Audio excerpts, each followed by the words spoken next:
tous et bienvenue parmi nous. Nous allons aujourd'hui discuter d'un livre qui m'a marqué. Il s'agit de l'événement de Annie Ernaux dans lequel elle raconte son avortement. Nous avons la chance aujourd'hui de l'accueillir parmi nous afin qu'elle réponde à toutes nos questions. Une invitée très spéciale est également parmi nous. Il s'agit de la faiseuse d'anges qui a marqué le parcours de Annie Ernaux. Je vous présente donc Annie Ernaux et l'ancienne faiseuse d'anges. Bonjour. Bonjour.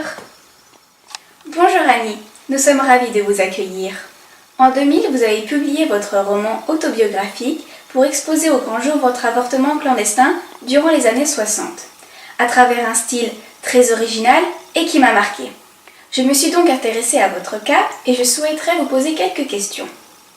Pourquoi avez-vous décidé de mettre en mots votre avortement ? Eh bien, j'ai décidé d'avorter suite à un rapport non protégé à 23 ans, alors que j'étais encore étudiante et que je ne voulais pas d'enfant. Depuis une dizaine d'années seulement, j'ai commencé à voir tout ce qu'impliquait cet avortement. Pas seulement parce que j'avais failli en mourir et que cela avait été très dur, mais parce que c'était une expérience de la vie et de la mort qui m'avait fortement structurée et qui m'avait donné une autre vision sur le monde. Il y a par exemple une chose que je n'ai jamais dite avant d'avoir écrit ce livre, c'était que j'étais fière d'avoir subi cette épreuve-là. Je m'adresse à vous car, étant ancienne faiseuse d'anges, vous êtes plus à même de pouvoir nous expliquer quelles sont les différentes méthodes pratiquées à l'époque. Eh bien, il y avait plusieurs techniques à cette époque, comme l'eau de javel, l'eau savonneuse ou bien l'aiguille à tricoter. Vous avez tenté d'avorter à l'aide d'une aiguille à tricoter pour percer la barrière amniotique. Il s'agit d'une enveloppe qui protège l'enfant, pour ainsi perforer l'utérus et provoquer la sortie du fœtus. Cependant, ces méthodes étaient très dangereuses et entraînaient souvent la mort de la femme avortée. Lorsque vous nous avez sollicité mon aide, je vous ai d'abord introduit un premier instrument appelé spéculum. Il s'agit d'un instrument qui est fait de plastique ou bien de métal lisse et qui ressemble au bec d'un canard. Il permet d'écarter le vagin et permet un meilleur accès à la cavité utérine. Je vous ai ensuite introduit une sonde pour provoquer la sortie du fœtus. Dans mon livre, lorsque je suis venue vous rendre visite, je raconte que je ne sais plus combien de temps cela vous a pris pour m'enfoncer la sonde. Je pleurais, mais je cessais d'avoir mal.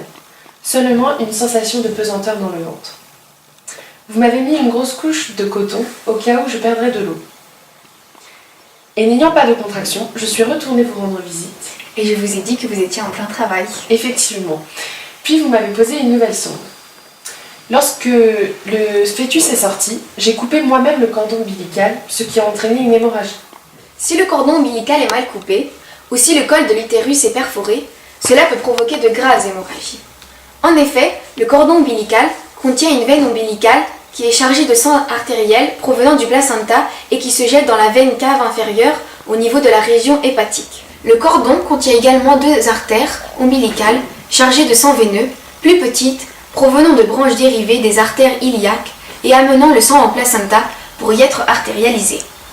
Cependant, la section trop précoce sans ligature peut être très dangereuse car la persistance d'un flux sanguin peut réouvrir les vaisseaux et une hémorragie peut se produire. Le saignement ne peut être arrêté que par la chirurgie ou une transfusion sanguine. Il fallait donc que je me rende à l'hôpital de toute urgence, car le premier médecin a d'abord refusé de m'aider en raison de mon avortement, jugeant cette pratique contre ses principes. Il était prêt à me laisser mourir. Cependant, il m'a néanmoins conduit à l'hôpital, dans lequel un autre médecin m'a roué de coups, parce que je venais de la classe ouvrière. Il me comparait à une banale caissière de supermarché. Cependant, lorsqu'il a appris que j'étais une étudiante, il eut honte de m'avoir frappée. Cela montre la hiérarchie sociale de cette époque et les préjugés de classe. Même après mon avortement, mon corps a réagi comme s'il s'agissait d'une grossesse normale. Malgré la mort du fœtus, j'ai quand même eu des montées laiteuses. La nature continue de travailler mécaniquement dans l'absence. Je trouve que vous évoquez les choses crûment dans votre livre. On peut relever « Mon ventre était une cuvette flasque »,« Utérus gravide » ou bien encore « J'ai un sexe exhibé, écartelé, ouvert à l'intérieur ». Il est vrai que je revendique une écriture neutre et sans jugement, et j'adopte un style objectif de manière à décrire les faits tels qu'ils se sont réellement passés. Lors de la sortie du fœtus, tout s'est enchaîné très rapidement. J'ai donc traduit cela par des phrases courtes et vives, comme par exemple dans mon livre « Nous ne savons pas quoi faire du fœtus. O va chercher dans sa chambre un sac de biscottes vide et je le vide dedans. Je vais jusqu'aux toilettes avec le sac.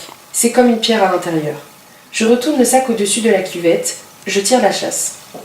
Donc par ce moyen-là, je veux entraîner le lecteur dans la vision effarée du réel. Il ne fallait également absolument pas que je crée de lien avec le fœtus. C'est pour cela que je n'employais aucun des termes qui le désignaient. Ni le mot enceinte, ni le mot grossesse, ni j'attends un enfant. Dans mon agenda, j'écrivais ça, cette chose-là, donc une seule fois enceinte. De façon à raconter de manière la plus vraie possible, j'ai adopté un style réaliste. Merci beaucoup de nous avoir raconté votre expérience. Ce fut un moment très enrichissant. Merci beaucoup et au revoir.